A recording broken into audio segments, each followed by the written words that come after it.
wedi bod yn briod ers 25 mlynedd. Mae gennym 3 o blant sydd wedi tyfu ac wedi gadael y nydd, ond nhw rhoddodd y syniad i ni i feithi.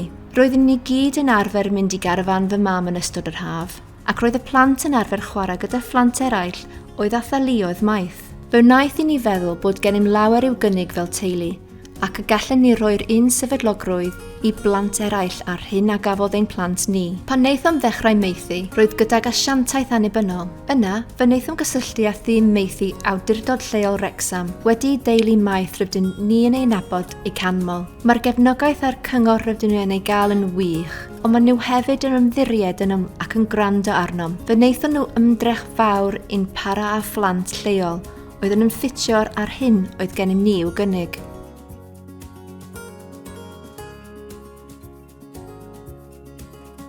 Rydym wedi bod yn ofalwyr maeth am 13 mlynedd bellach. Mae gennym 2 frawd yn byw gyda ni ar hyn o bryd. Maen nhw wedi bod gyda ni am 3 mlynedd erbyn hyn. Roedden nhw 8 a 10 oed pan gyrhaeddon nhw. Maen nhw wir wedi datblygu ers hynny. Roedden nhw wedi bod drwy lawer yn ifanc iawn oherwydd roedd gan yr oedolion yn ei bywydau anawsterau iechyd meddwl dwys. Mae Sam yn 13 mlwydd oed erbyn hyn ac yn gwneud mor dda mewn ysgol uwchradd leol, sy'n wych i weld. Mae ganddynt frodyr a chwiorydd iau, sy'n byw gyda theulu maeth arall gerllaw. Drwy ein tîm Maethu awdurdod lleol, rydym yn cyfarfod â nhw'n aml, fel y gallant aros mewn cysylltiad a chwarae gyda'i gilydd. Mae'n wych gweld y wen ar ei wynebau pan fyddant yn gweld ei gilydd.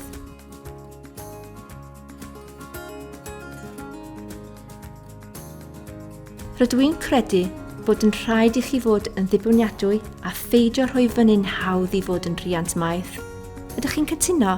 Fel rhieni maeth, rydym wedi dysgu ar gyfer bob cam ymlaen, rydym yn cymryd cam yn ôl hefyd. Ond mae'n rhaid i chi ymddiried yn eich greddf a derbyn bawb am bwy ydynt a darganfod ffyrdd yw helpu i tyfu yn ei ffyrdd ei hunain. Y peth pwysicaf yw rhoi gwybod iddynt ei bod yn rhan o'r teulu, i fod yno ar eich ochr nhw.